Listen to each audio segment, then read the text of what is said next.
Hello दोस्तों। तो board up class में आप लोगों का स्वागत है। तो आज से आप लोगों का ऑफलाइन वीडियो एक आएगा जो बीवीडी गाइड से बिहार विद्यालय परीक्षा समिति बीएस ईबी द्वारा आयोजित क्लास 10 के परीक्षा के लिए है, जो 2027 में आयोजित होगा।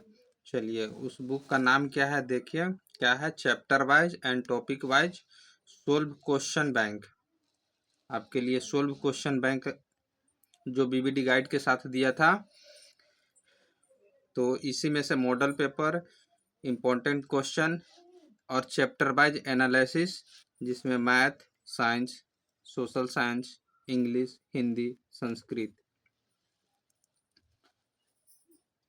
Bihar board examination question from 2011 से लेकर के 2026 में जितने बोर्ड की परीक्षा लिए गए हैं उस सारे का इसमें क्वेश्चन है, उसका सारे सॉल्यूशन करेंगे। क्लास 10 के लिए 16 साल के year solve question paper with answer के साथ है, बीवीडी गाइड प्रकाशन के द्वारा, जो आपका नई बीवीडी गाइड के साथ मिलता है। तो यहाँ से आप नई सेशन का शुरुआत करते हैं। तो चलिए शुरू करते हैं आज से चैप्टर हिंदी से। तो क्वेश्चन का आंसर हम आपको दिखाते हैं, क्वेश्चन भी दिखाते हैं कैसा क्वेश्चन है। चैप्टर नंबर 1 से शुरू करते हैं हिंदी से। देखिए पहला स्टार्ट होता है आपका हल प्रश्न पत्र समावेश 2011 से लेकर के 2026 से हिंदी पेपर का। चैप्टर का नाम है श्रम विभाजन और जाति प्रथा, इसके वस्तुनिष्ठ प्रश्न और लघु उत्तरीय प्रश्न और दीर्घ उत्तरीय प्रश्न, सारे प्रश्न का उत्तर हम देखेंगे। तो चलिए शुरू करते हैं। क्वेश्चन नंबर पहला देखिए, डॉक्टर भीमराव अंबेडकर ने किसको भारत में बेरोजगारी का मुख्य और प्रत्यक्ष कारण बताए हैं? जाति प्रथा को, दहेज प्रथा को, अशिक्षा को या भ्रष्टाचार का? तो इसका सही उत्तर आपका हो जाएगा जाति प्रथा हो जाएगा। यह कब कब पूछा गया? 2018 में, 19 में और 26 में ये क्वेश्चन आए हुए हैं। चलिए क्वेश्चन नंबर 2 देखिए, श्रम विभाजन और जाति प्रथा के पाठ बाबा साहेब को किस भाषण का संपादित अंश है? Genesis and development, the castes of India, their manganese, annihilation of caste, who are Shudras? तो इसका सही उत्तर आपका सी हो जाएगा। यह 2018 के द्वितीय पेपर में आया था। चलिए क्वेश्चन नंबर 3 देखिए, जाति प्रथा और श्रम विभाजन के साथ साथ किस रूप के लिए हुए हैं? स्वतंत्रता का, भ्रातृत्व का, श्रम विभाजन का, इनमें से कोई नहीं। तो इसका सही उत्तर हो जाएगा आपका श्रम विभाजन हो जाएगा। क्या हो जाएगा? श्रम विभाजन। चलिए क्वेश्चन नंबर 4 देखिए, आधुनिक सभ्य समाज श्रम विभाजन को आवश्यक क्यों माना जाता है? कार्य कुशल के लिए, भाईचारे के लिए, रूढ़िवादिता के लिए, इनमें से कोई नहीं। तो इसका सही उत्तर आपका हो जाएगा कार्य कुशलता के लिए। चलिए क्वेश्चन नंबर 5 देखिए, डॉक्टर भीमराव अंबेडकर का जन्म कहाँ हुआ था?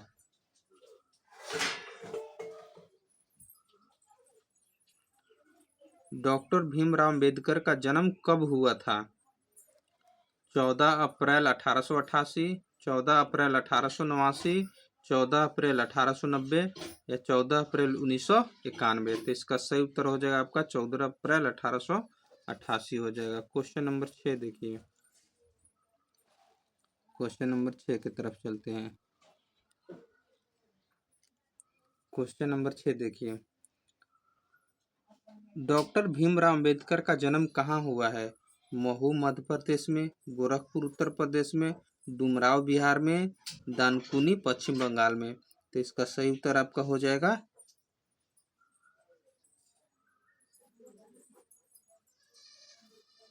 आपका पश्चिम बंगाल में हुआ था, दानाकुनी पश्चिम बंगाल में हुआ था। चलिए क्वेश्चन नंबर देखते हैं 8। क्वेश्चन नंबर 8 देखिए, आदर्श समाज का स्वतंत्रता, समानता एवं भातृत्व पर आधारित होगा, यह किसने कहा है? मैक्स मुलर, भीमराव अंबेडकर, बिरजू महाराज जी या आगेन्य ने? तो इसका सही उत्तर हो जाए आपका भीमराव अंबेडकर हो जाएगा। क्या हो जाएगा? भीमराव अंबेडकर हो जाएगा। चलिए क्वेश्चन नंबर आगे देखिए। मानव मुक्ति के पुरोध किसे कहा जाता है?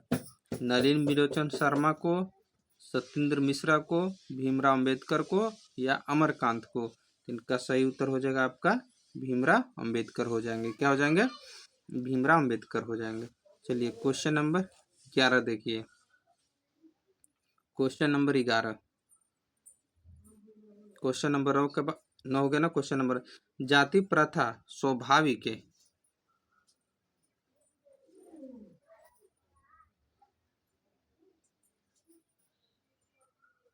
देखिए, जाति प्रथा स्वाभाविक विभाजन क्यों है?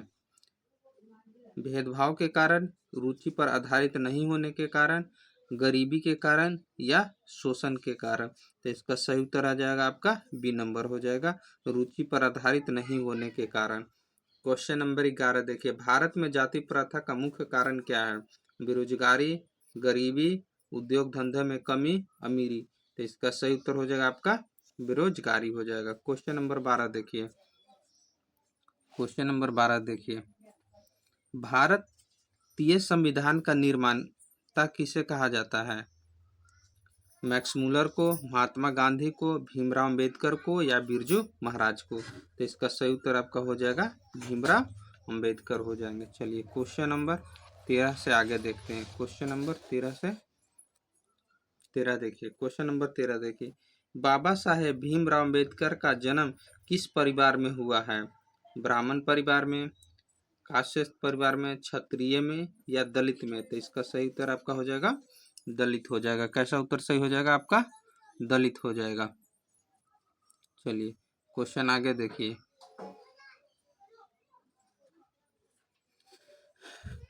क्वेश्चन देखिए। भीमराव अंबेडकर के चिंतन एवं रचनात्मक का प्रेरक व्यक्ति कौन थे? बुद्ध हैं, कबीर हैं, ज्योतिबा फुले हैं, इनमें से सभी हैं? तो इनका सही उत्तर क्या हो जाएगा आपका 8 के इनमें से सभी हो जाएगा। हु आर सुद्रज किनकी रचना है? भीमराव अंबेडकर की, अमरकांत की, महात्मा गांधी की या सत्येंद्र मिश्रा की? तो इसका सही उत्तर हो जाएगा एक भीमराव अंबेडकर हो जाएगा। क्या हो जाएगा आपका? भीमराव अंबेडकर हो जाएगा। क्वेश्चन नंबर 16 देखिए। भीमराव अंबेडकर किसके प्रोत्साहन पर उच्चतर शिक्षा के लिए न्यूयॉर्क गए थे?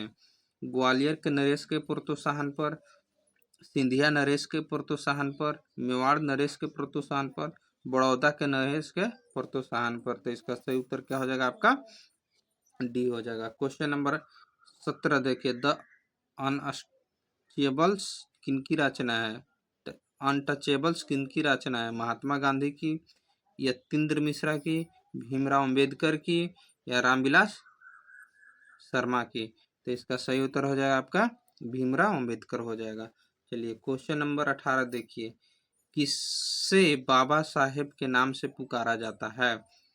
हजारी प्रसाद द्विवेदी की, भीमराव अंबेडकर की, अमरकांत को या रामविलास शर्मा को? तो इसका सही उत्तर आपका हो जाएगा बी हो जाएगा। चलिए क्वेश्चन नंबर देखते हैं आगे। क्वेश्चन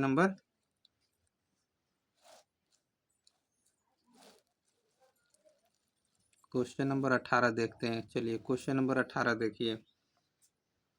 किसे बाबा साहब के नाम से पुकारा जाता है? ये हो गया आपका the caste in India and their magazines किनकी रचना है? महात्मा गांधी की, भीमराव अंबेडकर की, अमरकांत की, गुनाकर मूले की? इनका सही उत्तर हो जाएगा आपका महात्मा गांधी हो जाएगा। भीमराव अंबेडकर का निधन कब हुआ था? 1955 में, 1956 में, 1957 में, 1958 में? तो इसका सही उत्तर हो जाएगा आपका 1956 हो जाएगा। क्वेश्चन नंबर 21 देखिए। भीमराव अंबेडकर का निधन कहाँ हुआ था? मुंबई में, लंदन में, दिल्ली में, गुजरात में? तो इसका सही उत्तर आपका हो जाएगा दिल्ली हो जाएगा। क्वेश्चन नंबर 22 देखिए। डॉक्टर भीमराव अंबेडकर ने किसके मानवीय अधिकार और सम्मान दिलाने के लिए अथक संघर्ष किए हैं, अछूतों को, स्त्रियों के, मजदूरों को, इनमें से सभी को। तो इसका सही उत्तर हो जाएगा आपका इनमें से सभी हो जाएगा। क्या हो जाएगा? इनमें से सभी हो जाएगा। चलिए, तो ऑब्जेक्टिव पेपर्स खत्म होता है, इसके बाद आता है लघु लघु उत्तरीय प्रश्न। तो चलिए इसको देखते हैं और याद करने का कोशिश करते हैं। देखिए क्वेश्चन नंबर 1 से देखिए, जाति भारतीय समाज में श्रम विभाजन का स्वाभाविक रूप क्यों नहीं कहा जा सकता है? तो इसका उत्तर क्या दिया गया है? भारतीय समाज में जाति प्रथा श्रम विभाजन का स्वाभाविक स्वरूप नहीं कहा जा सकती है। ये तो आपका क्वेश्चन ही हो गया। चलिए आगे देखिए, क्योंकि यह मनुष्य की रुचि पर आधारित नहीं है, इसमें मनुष्य की निजी क्षमता का विचार किए जाने बिना उसका पेश निर्धारित किया जाता है। चलिए क्वेश्चन नंबर 2 देखिए, अंबेडकर के अनुसार जाति प्रथा के पोषक उसके अक्ष में क्यों तर्क देते हैं?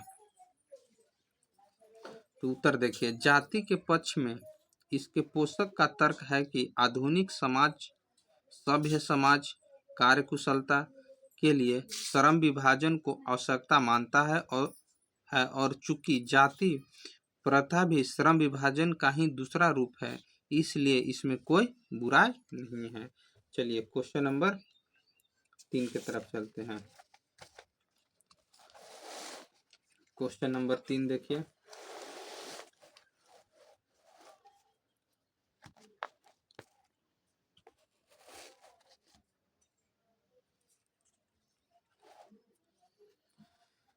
क्वेश्चन नंबर 3 की तरफ चलते हैं। क्वेश्चन नंबर 3 देखिए,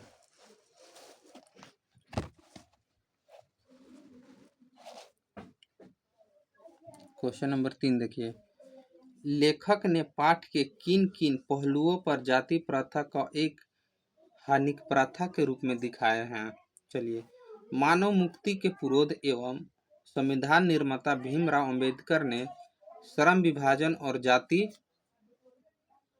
प्रथा का शीर्षक निबंध में जाति प्रथा पर हानिकारक प्रथा बताया है। जाति प्रथा श्रमिकों को ऊंचे और नीचे में बांट देती है। जाति प्रथा पेश चयन की स्वतंत्रता का गला घोट देती है। श्रम विभाजन की दृष्टि से भी जाति प्रथा का दोषपूर्ण है। यह मनुष्य की इच्छा पर निर्भर नहीं करता है, मनुष्य के व्यक्तिगत भावना तथा व्यक्तिगत रुचि के इनमें से कोई स्थान या महत्व नहीं रहता। आर्थिक पहलू से भी जाति प्रथा हानिकारक है, क्योंकि लोग रुचि के साथ काम नहीं करते हैं। यह प्रथा मनुष्य के स्वाभाविक प्रेरणा, रुचि और आत्मशक्ति दबाकर उन्हें अस्वाभाविक नियमों को जकड़कर निष्क्रिय बना देता है। चलिए आगे देखते हैं। क्वेश्चन नंबर देखते हैं आपका क्वेश्चन नंबर 4 देखते हैं। सच्चे लोकतंत्र की स्थापना के लिए लेखक की विशेषता क्या है? विशेषता का उसे क्या माना गया है? देखिए, भीमराव अंबेडकर का मानना है कि सच्चे लोकतंत्र स्वतंत्रता, समानता और भ्रातृत्व, भाईचारा जिसको कहते हैं, आधारित होना चाहिए। लोकतंत्र केवल समाज की एक शासन पद्धति की नहीं है। लोकतंत्र मूलतः सामूहिक जीवन चर्चा के लिए रीति तथा समाज के सम्मिलित अनुभवों को आदान प्रदान का नाम है। ऐसी समाज विधियों हितों में सबका भाग होना चाहिए तथा सबको उनकी रक्षा के प्रति सजग रहना चाहिए, अर्थात दूसरे के प्रति श्रद्धा और सम्मान का भाव होना चाहिए। चलिए क्वेश्चन नंबर 5 की तरफ चलते हैं। क्वेश्चन नंबर 5 देखिए, क्वेश्चन नंबर 5 देखिए, लेखक के अनुसार आदर्श समाज में किस प्रकार की गतिविधि होनी चाहिए? लेखक के अनुसार आदर्श समाज में किन प्रकार की गतिविधि होना चाहिए? चलिए देखते हैं। लेखक भीमराव अंबेडकर का मानना है कि हमारे आधुनिक सभ्य समाज में जातिवाद के पोषक की कमी है। इसके पोषक श्रम विभाजन का आधार जाति प्रथा को मानते हैं। उनका कहना है कि हमारे इस समाज में कार्य कुशल के लिए श्रम विभाजन आवश्यक है और जाति प्रथा में श्रम विभाजन का दूसरा रूप है, इसलिए इसमें कोई बुराई नहीं है। जबकि जाति प्रथा का दूषित सिद्धांत मनुष्य के प्रशिक्षण अथवा निजी क्षमता के विचार किए बिना गर्भधारण के समय से ही मनुष्य पेशा निर्धारित कर दिया जाता है। यह आधुनिक सभ्य समाज का विडंबना की बात है। चलिए क्वेश्चन नंबर 6 देखिए। क्वेश्चन नंबर 6, भीमराव अंबेडकर किस विडंबना की बात करते हैं? आधुनिक युग में भी जातिवाद पोषण होना, इसके पोषकों की कमी नहीं होना, इस तरह की प्रथा को बढ़ावा देना लेखक के विचार में विडंबना माना गया है। चलिए क्वेश्चन नंबर 7 देखिए। कुशल व्यक्ति या सक्षम श्रमिक समाज के निर्माण करने के लिए क्या आवश्यक है? ये 2021 में पूछा है। या इसी को डॉक्टर भीमराव अंबेडकर के अनुसार किसी कार्य की दक्षता प्राप्त करने के लिए अनिवार्य क्या है? 2025 के पूछा है। चलिए तो इसका उत्तर देखते हैं। क्वेश्चन नंबर 7 का, कुशल व्यक्ति या सक्षम व्यक्ति समाज का निर्माण करने के लिए यह आवश्यक है कि हम व्यक्तियों की सक्षम इस सीमा तक विकसित करें जिससे वह अपने पेशों या कार्य चुनना स्वयं कर सकें। चलिए क्वेश्चन नंबर 8 देखिए। लेखक भीमराव अंबेडकर आज के उद्योग में गरीबी और उत्पीड़न से भी बड़ी समस्या किसको मानते हैं और क्यों? चलिए तो इसका देखिए उत्तर। लेखक भीमराव अंबेडकर आज समाज के उद्योग में गरीबी और उत्पीड़न से भी बड़ी समस्या लोग को निर्धारित कार्य को मानते हैं, क्योंकि रुचि और विश्वास मनुष्य के काम को टटोलने लगता है और कम काम करने के लिए प्रेरित हो जाता है। ऐसी स्थिति में जहां काम करने ना दिल लगने ना दिमाग, तो कोई कुशलता कैसे प्राप्त कर सकता है? चलिए इसके बाद होता है आपका क्वेश्चन 1 दीर्घोत्तरीय जो पूछा गया है। दीर्घोत्तरीय प्रश्नोत्तर ये पूछा गया है 2011 में, 2017 में और 2022 में। जाति प्रथा भारत में बेरोजगारी का एक प्रमुख और अप्रत्यक्ष कारण कैसे बनी? तो इसका देखिए उत्तर देखिए। जाति प्रथा मनुष्य के जीवन भर के लिए एक ही पेशे में बांध देती है। भले ही पेशा अनुपयुक्त है या पर्याप्त होने के कारण वो भूखे मर गए। आधुनिक युग में उद्योग धंधे की प्रक्रिया तथा तकनीक में निरंतर विश्वास और असमस्त परिवर्तन होने के कारण मनुष्य के पेशे बदलने की आवश्यकता पड़ सकती है।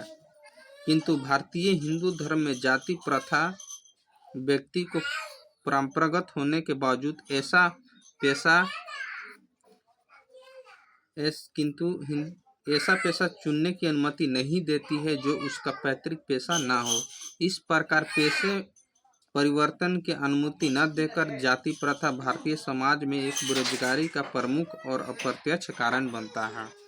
तो चलिए तो आपका चैप्टर 1 का ऑब्जेक्टिव और लघु उत्तरीय और दीर्घ उत्तरीय प्रश्न कंप्लीट हुआ।